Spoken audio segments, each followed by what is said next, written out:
Hello everyone, welcome to my channel. So guys, आज मैं आपको MSc third semester application of spectroscopy का हम नई यूनिट स्टार्ट कर रहे हैं, मॉसबियर स्पेक्ट्रोस्कोपी। ठीक है, तो मोस्ट एमपी टॉपिक है गाइस, और इसके सारे क्वेश्चन एमपी हैं, हमेशा एग्जाम में आते रहते हैं। तो फर्स्ट वाला जो टॉपिक है उसको हम स्टार्ट करेंगे, इंस्ट्रूमेंटेशन। ठीक है, तो चलिए वीडियो को स्टार्ट करते हैं। और चैनल पर नया है तो प्लीज़ चैनल को सब्सक्राइब कर दीजिएगा, बेल आइकन प्रेस कर दीजिएगा। एमएससी केमिस्ट्री ऑल सेमेस्टर के नोट्स परचेस करने के लिए आप मुझे व्हाट्सएप पे मैसेज कर सकते हैं, डिस्क्रिप्शन में व्हाट्सएप नंबर शेयर कर दिया है।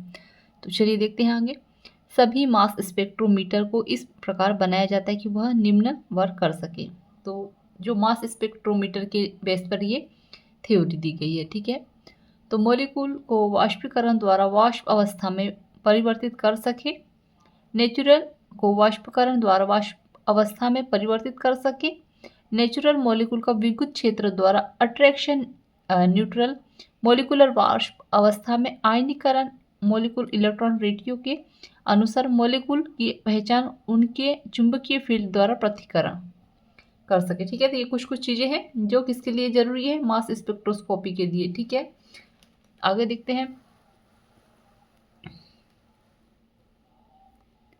आयन की पहचान तथा उनके सिग्नल का उत्पादन सभी प्रकार की मास स्पेक्ट्रोस्कोपी पे निम्न भाग पाए जाते हैं। तो फर्स्ट है इनलेट सिस्टम यानी सिंपल होल्डिंग सिस्टम, दूसरा है आयन सोर्स यानी इंसेशन चैम्बर, थर्ड है आयन स्पेक्ट्रोमीटर, आयन एनालिसर, 4 नंबर में है आयन कलेक्टर, आयन डिटेक्टर, और इलेक्ट्रॉन स्टेट एक्सटरलेशन सिस्टम। ठीक है, आगे देखते हैं। तो फर्स्ट में है इनलेट सिस्टम। तो मास स्पेक्ट्रोस्कोपी में आयन का मॉलिक्यूल रेडियो के अनुसार डिटेक्शन किया जाता है। इसके लिए आवश्यक है कि उच्च अनिर्वात को उत्पन्न किया जाए, अन्यथा सैंपल आयन से लॉस हो जाता है। ठीक है, क्योंकि जो आयन वैक्यूम ना होने पर अन्य मॉलिक्यूल जो कि गैस के फॉर्म में होते हैं उन्हें कोलिजन कर देते हैं।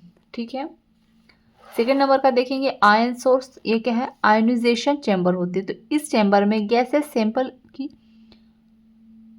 पर इलेक्ट्रॉन की बमबारी की जाती है। ठीक है, जो इस चैम्बर जो होती है इनमें गैसों के सैंपल के लिए इलेक्ट्रॉन की बमबारी की जाती है। ये इलेक्ट्रॉन हाई एनर्जी वाले होते हैं। ठीक है, उच्च ऊर्जा वाले होते हैं।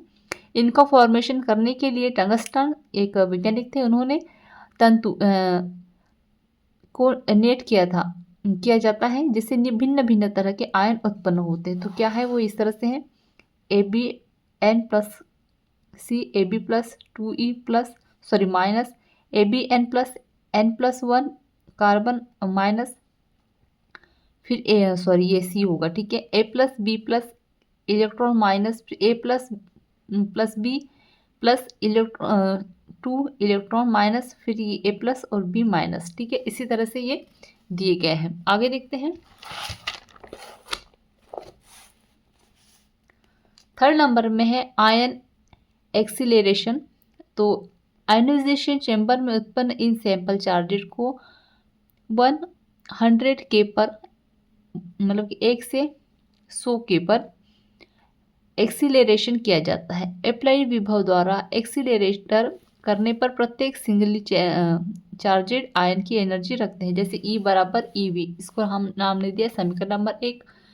काइनेटिक एनर्जी ऐड करेंगे तो E बराबर 1/2 mv² हो जाएगा। ठीक है, इक्वेशन नंबर 1 बस दूसरे से, तो क्या हो जाएगा यहाँ पर, ये यहाँ से हमने ये ले लिया, अब E भी यहाँ से ऐड कर दिया। ठीक है, तो अब V² बराबर क्या लिखेंगे, 2EV/m। ठीक है, और व्यू बराबर क्या हो जाएगा, ये करनी यहाँ से हट जाएगा तो ये करने में ऐड हो जाएगा। यहाँ मतलब कि करने में होता है, अब ये हट जाएगा तो वर्ग हट जाएगा तो ये करने में आ जाता है। ठीक है, अब यहाँ पे व्यू क्या है, आयन का वेग है, एम क्या है, आयन का मास है, वी क्या है, वोल्टेज है, और ये क्या है, इलेक्ट्रॉन पर चार्ज है। ठीक है, आगे देखते हैं। सभी single charged ion same energy रखते हैं, इनकी गतिज ऊर्जा भी समान होती है। जैसे ही इनकी वैल्यू चेंज होती है, व्यू की वैल्यू भी चेंज हो जाती है। अतः भिन्न भिन्न आयन के लिए ये दिया गया है। EV बराबर 1/2 m1v1² plus 1/2 m2v2² plus m/2 m3v3 square plus 10। स्पष्ट है कि आयन का वेग मास के अनुसार बदलते रहते हैं। ठीक है, मतलब कि आयन का जितना वेग होगा, जैसे मास बदलेगा, वेग बदलेगा, तो वो मास भी बदलेगा। इसका आया समझ में? आगे देखते हैं। 4 नंबर में है आयन सेपरेटर, आयन एनालिसिस। तो आयन एक्सेप्लेरेटर के बाद ये आयन मैग्नेटिक एरियाज के प्रभाव में एनालिसिस में इंटर करते हैं। चुंबकीय क्षेत्र के प्रभाव से आयन मास के अनुसार पृथक हो जाते हैं। 5 नंबर में है आयन कलेक्टर यानी आयन डिटेक्टर। तो इसमें आयन कोलिजन करने का एक कार्य एक स्लाइड द्वारा किया जाता है। अब मोलिकुलर रेडियो वाले आयन जब आयन एनालिसिस द्वारा पृथक है, यानी कि 1 से 10 कर स्लिट पर आपतित होते हैं, जहां इसका इलेक्ट्रिकली व फोटोग्राफिकली मेजर किया जाता है। रिकॉर्ड के रूप में ग्लूम इंटरेस्ट का यूज़ किया जाता है। रिकॉर्ड में किसी कंपाउंड का सिग्नल पीक के रूप में रिकॉर्ड होता है, जिसे मास स्पेक्ट्रोस्कोमीटर कहते हैं। तो यहाँ पे जो है हमारा टॉपिक एंड होता है। ठीक है, इसके कुछ एमपी ज़्यादा कुछ इसमें नहीं है, इजी सा है। आप एक दो बार अच्छे समझेंगे तो आपको इजीली समझ में आ जाएगा। ठीक है, सो आई होप आपको नोट्स अच्छे समझ में आ गए होंगे। सो प्लीज़ चैनल को सब्सक्राइब कर दीजिएगा, बेल आइकन प्रेस कर दीजिएगा और कमेंट में ज़रूर बताइएगा नोट्स कैसे लगे। और एमएससी केमिस्ट्री और सेमेस्टर के नोट्स परचेस करने के लिए व्हाट्सएप मैसेज कर दीजिएगा। और एप्लीकेशन ऑफ स्पेक्ट्रोस्कोपी का 3rd सेमेस्टर की बात कर रही हूँ, तो उसका अगर कोई टॉपिक छूट रहा है या मैंने कोई अपलोड नहीं किया है तो बता दीजिएगा, क्योंकि इसके 2-3 ही टॉपिक अपलोड करने के रह गए हैं मेरे हिसाब से। तो आप देख लीजिएगा, अगर मैं कोई भूल गई हूँ तो आप कमेंट में बता दीजिएगा। ठीक है, चलिए, थैंक यू।